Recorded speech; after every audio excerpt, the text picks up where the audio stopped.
Olá, estudante! Tudo bem com vocês? Eu sou o professor Vinícius, professor de Ciências e Biologia da Rede Estadual de Ensino e estou hoje, junto com a nossa amiga intérprete de Libras, Márcia. Olá, Márcia! Para a gente dar início à primeira aula de Biologia do ciclo 4, onde falaremos sobre a genética no cotidiano.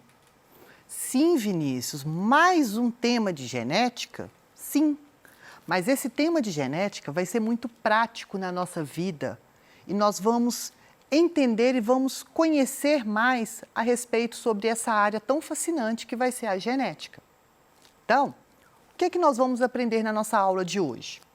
Nós vamos compreender como os conhecimentos genéticos podem ser aplicados na biotecnologia, conhecer os princípios básicos da manipulação genética e explicar, em linhas gerais, o que são transgênicos que nós tanto ouvimos falar. Bom, para a gente então iniciar a nossa aula, vamos ver essa notícia aqui. Pesquisadores da Universidade Federal de Pernambuco dão início ao mapeamento genético do novo coronavírus no estado. Essa reportagem ela está disponível no portal g1.globo.com e ela foi publicada em 31/7/2020, então ela é uma reportagem recente. E o que essa reportagem, então, ela vai ter a ver com a nossa aula? Olha, o que chama atenção aqui nesse título? Pesquisadores da UFP dão início ao mapeamento genético. Como assim, Vinícius? Vai mapear geneticamente? Sim, quando a gente fala então em mapeamento genético, eu vou estudar o conjunto, então, o DNA, o RNA, o material genético desse indivíduo, que no caso aqui é o coronavírus. Então, vamos lá.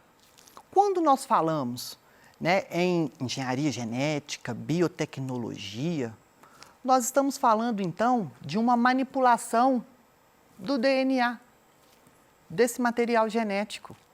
E aí, eu trago para cá um recorte dessa reportagem, um trecho que fala assim: trabalho inclui procedimentos de extração do material genético do vírus, preparação das bibliotecas, amplificação, sequenciamento e análise por métodos de bioinformática das sequências nucleotídicas geradas. Então, isso daqui é o que vai praticamente resumir a nossa aula. Isso que vai ser uma das tecnologias, uma das aplicações da genética e dos nossos conhecimentos genéticos. Quando eu falo que eu vou extrair o material genético, eu vou preparar então a biblioteca, que vai ser esse acervo genético, eu vou amplificar, que nós vamos ver aqui, nós vamos sequenciar então esse material genético e analisar por meio da bioinformática. Então, igual eu falei, o texto acima é um fragmento da reportagem publicada no portal de notícias g1.com no dia 31/7/2020 e nos mostram uma área da biologia extremamente rica em informações e que, direta ou indiretamente, influencia a sociedade, que vai ser a engenharia genética, que ela está aí mais ou menos ganhando muita força a partir, então, da década de 70 para cá. Então, nas últimas décadas, a engenharia genética, ela gerou conhecimentos que converteram-se em tecnologias importantes para o dia a dia do ser humano, que é o que a gente vai ver aqui agora, como que isso foi possível. Então, vamos lá. Quando eu vou falar, então, da biotecnologia moderna, eu estou falando, então, de uma genética, de uma aplicação, então, dessa biologia, que é a genética molecular. E ela tem sido o que a gente chama de um campo de estudo muito amplo, propiciando, então, esse desenvolvimento da biotecnologia. E essa biotecnologia, ela vai corresponder ao quê? A um grupo de técnicas que vão permitir o uso de organismos para, então, a produção de substâncias ou de novos organismos ou de novos materiais, tá? Que vão ser úteis para nós, seres humanos. Como assim, Vinícius? O que isso permitiu? Como que isso é possível? Quando eu falo em manipular o DNA, igual aqui fala, ó, que vão permitir o uso de organismo para a produção de substâncias. Como? Vamos lá, então. Então, a gente sabe, igual eu disse para vocês, com o avanço, então, desses conhecimentos científicos, com o avanço da ciência, surge, então, a nova biotecnologia, que nós podemos chamar, que vai incluir modernas técnicas de manipulação do DNA, permitindo, então, manipular o genoma dos organismos, transplantar genes de uma espécie para outra e construir sequências de DNA em laboratório. Pensa, um DNA artificial, sim, um DNA que foi totalmente produzido no laboratório. E aí, nós vamos ver como que isso é possível fazer essas novas tecnologias, esses procedimentos, de acordo com os nossos conhecimentos genéticos. Então, a base, né, da engenharia genética, nós podemos falar, estão associados ao quê? A técnica de DNA recombinante, que a gente vai chamar e vai ver agora, que vai ser utilizada por muitos pesquisadores. A partir do momento que a gente entende o que é DNA recombinante, a gente consegue, então, entender todo esse conhecimento de biotecnologia e vai nos permitir com que eu veja uma reportagem, uma entrevista, onde fala sobre biotecnologia, clonagem, transgênicos, eu vou ter uma base e um conhecimento para eu entender e eu poder argumentar sobre a minha posição, se eu sou favorável, se eu não sou favorável e o que está acontecendo. Então, vamos lá. O que vai ser, então, essa tecnologia do DNA recombinante? Vamos só lembrar aqui rapidamente, vou vir aqui para o flip, rapidamente para a gente entender o que vai ser essa tecnologia do DNA recombinante. Então, o que é o DNA? DNA, ele é um ácido nucleico, né, que vai ser formado, então, por uma dupla fita. Essa dupla fita, ela vai ser o que a gente chama de sequência de nucleotídeos, que vão ser ligados um ao outro. Um nucleotídeo, ele vai ser formado por um fosfato, que é ligado a uma pentose, que é um carboidrato, que é ligado, então, a uma base nitrogenada. Isso daqui é um nucleotídeo.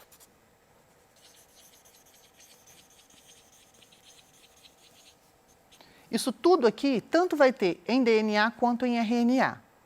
Estão lembrados? Então, se eu falo que é uma dupla fita, cada fita, então, de DNA ou uma fita do RNA vai ser formada por vários nucleotídeos aqui, em sequência, onde esses nucleotídeos eles vão ser ligados através do emparelhamento, tá? Dos pares de bases nitrogenadas. Que aí é aquela clássica que nós sabemos, Gal Costa, Aguinaldo Timóteo, né? Guanina liga com citosina, adenina liga com timina. Então, nós vamos trabalhar com isso daqui. Guardem isso para a gente entender. Vamos lá, então. Quando eu falo, então, em DNA recombinante, eu estou falando o quê? De moléculas de DNA produzidas a partir da combinação de sequências de DNA proveniente de várias fontes. O que isso é, Vinícius? O que é isso? Quando eu falo em sequência de DNA, eu estou falando, então, desse sequenciamento de bases nitrogenadas, tá? Então, toda vez que você vê lá A, T, G, C, A, T de novo, G, C, é esse sequenciamento. Isso, então, é que vai permitir e que vai nos dar, então, essa leitura desse DNA, desse material genético. E a gente sabe que é a partir, então, desse DNA que vai ter a síntese, então, de proteínas, que vai ser algo funcional, regulador, ou até mesmo a síntese de RNA. Então, vamos lá. Como isso é possível? Nós vamos utilizar o que nós chamamos de enzimas de restrição, ou o que nós chamamos de tesouras moleculares, ou o que nós chamamos de endonucleases. É tudo a mesma coisa, tá? Mas vamos chamar aqui de enzima de restrição. E essas enzimas, elas são produzidas naturalmente por bactérias. Olha que interessante. Como que isso é possível? Essa enzima de restrição, ela foi descoberta acidentalmente, mais ou menos, se não me engano, em 1978, por um pesquisador norte-americano, onde ele, em procedimentos, estava estudando por que bactérias, mais precisamente a Escherichia coli, ela era tão resistente a alguns tipos de antibióticos e ela era resistente a ataque de vírus, aqueles vírus bacteriófagos que vão atacar então essas bactérias. Com isso, ele foi estudando e percebeu que essa bactéria, ela possuía uma estrutura, uma substância capaz de combater esse vírus, que vai ser essa enzima, uma enzima que é produzida naturalmente por ela e que corta o DNA em fragmento específico. Ele reconhece, então, essa sequência de bases e vai e corta esse material genético. Cortou esse sequenciamento de bases, inativou esse vírus, destruiu esse vírus. Com isso, é uma estrutura de resistência, um método de resistência dela. E ele percebeu que essas estruturas, então essa enzima presente, ela é produzida naturalmente, igual eu falei, e ele conseguiu extrair essa enzima e, além disso, viu que essa enzima, ela reconhece essa sequência em qualquer DNA. Isso, então, permitiu com que eu pudesse fragmentar o meu DNA. Como assim? Acompanhem comigo aqui na figura que eu vou mostrar para vocês. Reparem aqui, olha, eu tenho aqui duas fitas de DNA. Nessa fita de DNA aqui mais clara, vai vir então essa enzima que eu falei e vai cortar, ela reconheceu essa sequência aqui, ó, G-A-A-T-T-C. Reconheceu, ela corta nas duas fitas, é uma sequência específica. Cortou, fez um molde aqui. O que a gente faz? Pega, então, um outro fragmento de DNA que vai ser correspondente, nós temos que deixar isso claro, tem que ser correspondente a esse emparelhamento de bases e que vai se ligar. Ligou, olha que interessante, juntou então em uma molécula de DNA só. Isso daqui é um DNA recombinante, onde eu tenho o DNA, então, dessa bactéria, que vai ser inserido nele um DNA de um outro ser vivo. Isso é o DNA recombinante. E isso foi graças a essa enzima de restrição. Então, entenderam agora o que é essa enzima de restrição? Essa enzima de restrição, ela é chamada de EcoR1. E ela foi a primeira enzima de restrição que foi comercializada industrialmente. E isso vem melhorado muito a nossa vida. E hoje nós conhecemos várias, igual eu trouxe aqui para vocês. Onde nós temos aqui, olha, nome da enzima, não vou falar os nomes e tudo, mas para vocês entenderem que essas enzimas aqui, elas são correspondentes ao nome dela, da bactéria que vai produzir. Por exemplo, nós falamos ali da EcoR1. Então, ela tem a ver com a Escherichia coli, e ela vai ser aqui, ó, e ela vai ser 1 porque foi a primeira enzima de restrição. Então, e eles vão ter o que a gente chama de sítio de ação, que vai ser essa sequência de DNA, ela é específica. Então, ela vai cortar o DNA somente nesse segmento de bases aqui, ó. GAATTC. Cortou aqui, ó, entre o G e o A. A outra extremidade tem que ser o quê? Complementar. CTTAAG. Então, ela vai cortar entre o G e o A. Aí, as outras estão aqui, ó. Por exemplo, a A3, ela vai cortar, ó, TTT, cortou entre o T e o A. Aí vai sobrar uma extremidade, uma fita com AAA. A fita de baixo, a mesma coisa. E aí, junta. Por meio, então, dessa tecnologia do DNA recombinante, tornou-se possível, por exemplo, associar segmentos, né, do DNA de um animal ou de uma planta com plasmídios de bactéria. Mas por que, Vinícius, que tem que ser o plasmídio?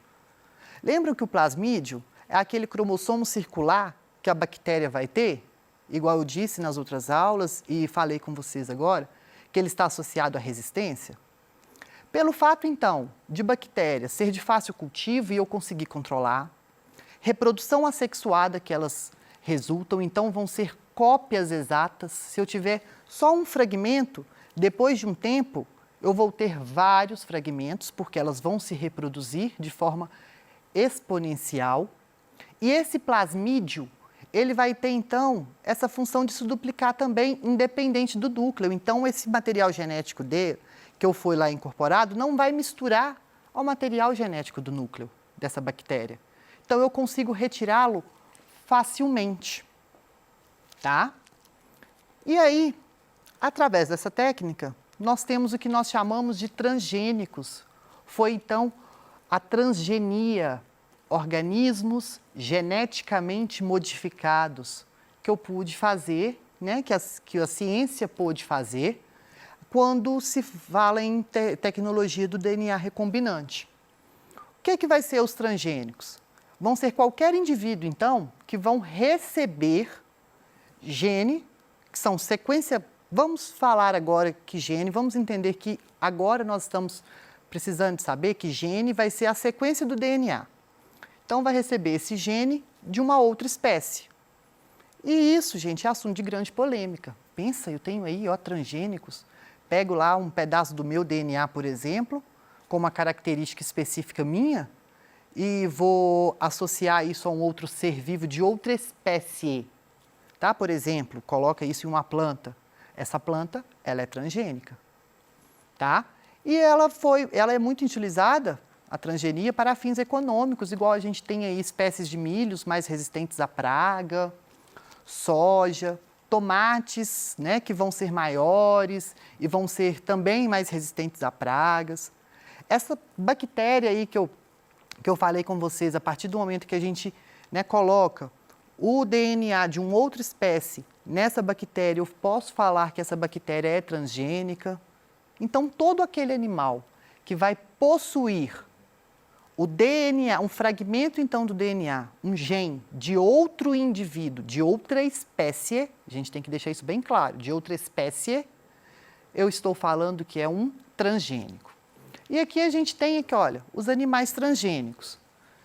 Pego o DNA recombinante, pego, então, esse DNA recombinante, introduzo no espermatozoide, pego esse espermatozoide, então, esse DNA estava aqui com um pedaço do gene de outra espécie. Introduzo aqui no espermatozoide. Introduzindo o espermatozoide, ele vai fecundar o óvulo. Isso tudo a gente faz em laboratório, que nós chamamos de fertilização in vitro ou fertilização artificial. Feito isso, então, ó, injeto esse espermatozoide já no núcleo do óvulo. Feito isso, fecundou. Injeto, então, no útero desse animal. Vai nascer, então, um animal transgênico, com um fragmento de gene específico que eu queria. Em plantas, a técnica é semelhante. Também vou deixar aqui para vocês, porque nosso tempo acabou.